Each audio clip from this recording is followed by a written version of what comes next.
Another day, another piece of broken John Deere equipment. So let's figure this out.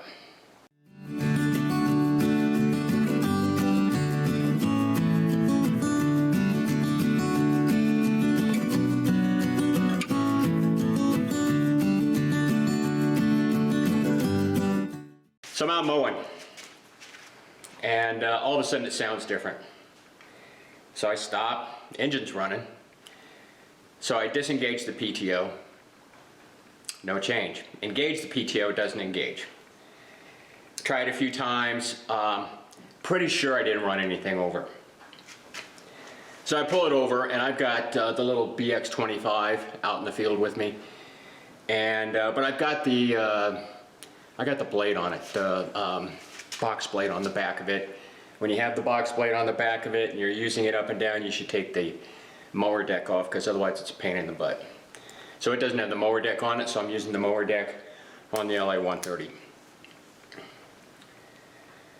I look underneath it. I use the bucket and a chain off the BX25 to lift the front end of the LA130, the John Deere.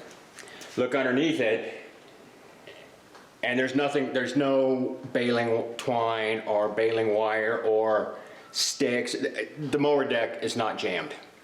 So I look around and I see a yellow wire hanging down from about where the PTO is. No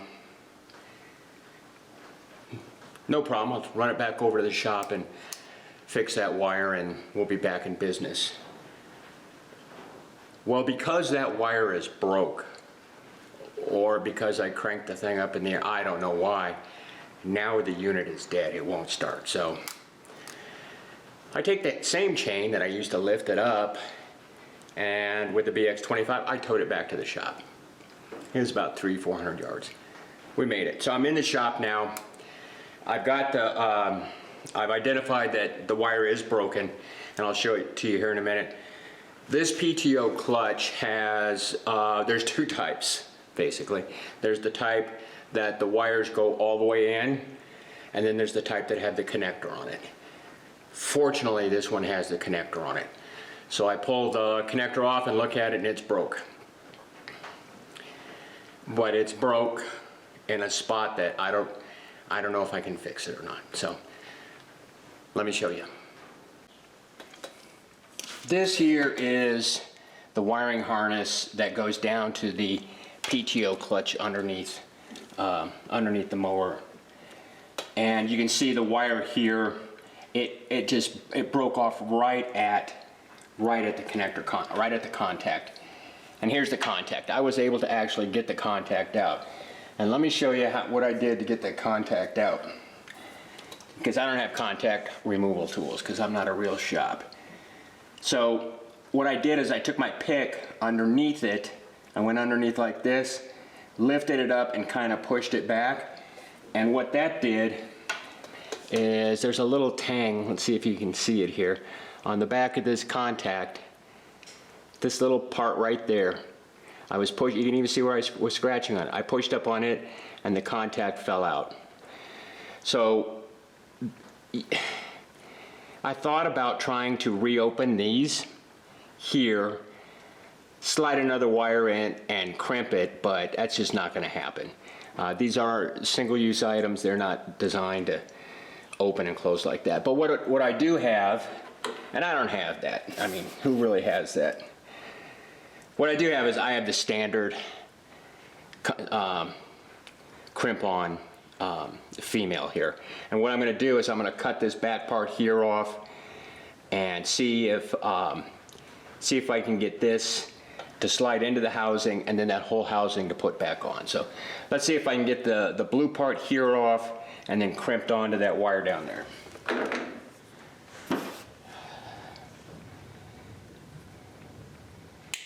And I'm gonna probably get a few comments that I'm doing this wrong, but that's okay. I know I'm doing it wrong. Okay, so let's just start there and see if we can just get it working. Unfortunately, John Deere does not sell a pigtail, because otherwise, you know, you just go buy the pigtail and splice it in, and you're done. And I don't have a non-insulated version of this. This is all I got. This, I think I don't have one. I didn't see one in my little bag. Hopefully this is the worst part of the job. Now I don't have a wiring diagram, so I don't know how this yellow wire, what would prevent this yellow wire here from stopping the whole tractor from going, but I think it probably has something to do with the PTO, and if it's engaged, they don't want you hitting the key. Okay, so I was able to get that off. So let me strip this wire here down.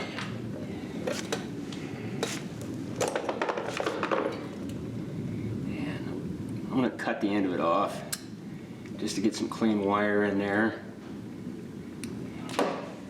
And I got it. So what I'm gonna do here is, this might be the wrong size lug. So what I'm going to do is I'm going to see how decent it fits in there. And because it's kind of loose, I don't know if you're going to be able to see that. Let me see if I can zoom in here. So I'll zoom in and then it'll lose focus, because that's typically what happens. So it's kind of loose in there. So what I like to do, and again, not saying that this is the right way to do it, I'm going to strip off a little more. Twist it, and then I'm going to bend it in the middle here and feed it back on itself. So just fold it over. I don't know if you can see that or not, but now it's all folded over. And I'm going to take the lug, slide it on. I got a couple flyers. Let's see if I can do that better.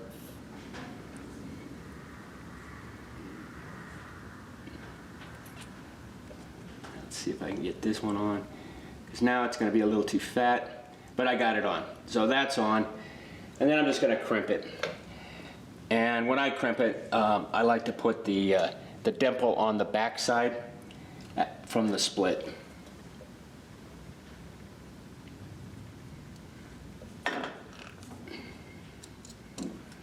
And there you go, little pull test, and it feels good. Now the question is, does it fit and the housing?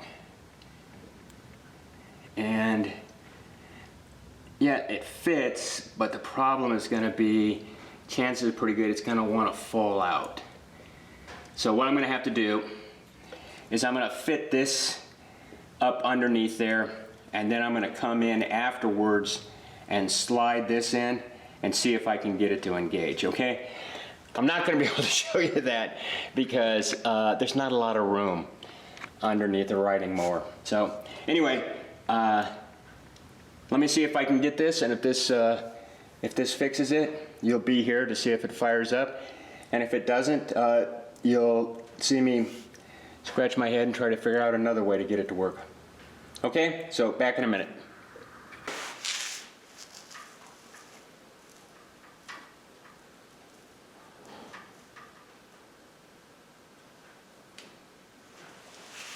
It's on. Yeah, I bet that was graceful. Okay, so I put the connector on, and then I took the new lug, I slid it in, and it didn't engage. So I literally just turned it over, slid it on, and it clicked right into place. So it's connected, and I threw a couple tie wraps on to hold it up. So let's see if that solves the problem.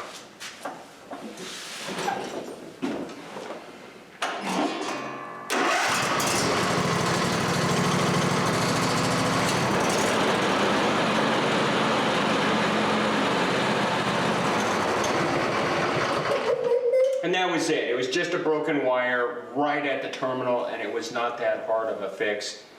And I was able to fix it with the stuff I had laying around the shop. So, well, we're back in service.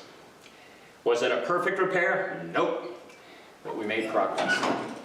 Thanks for watching.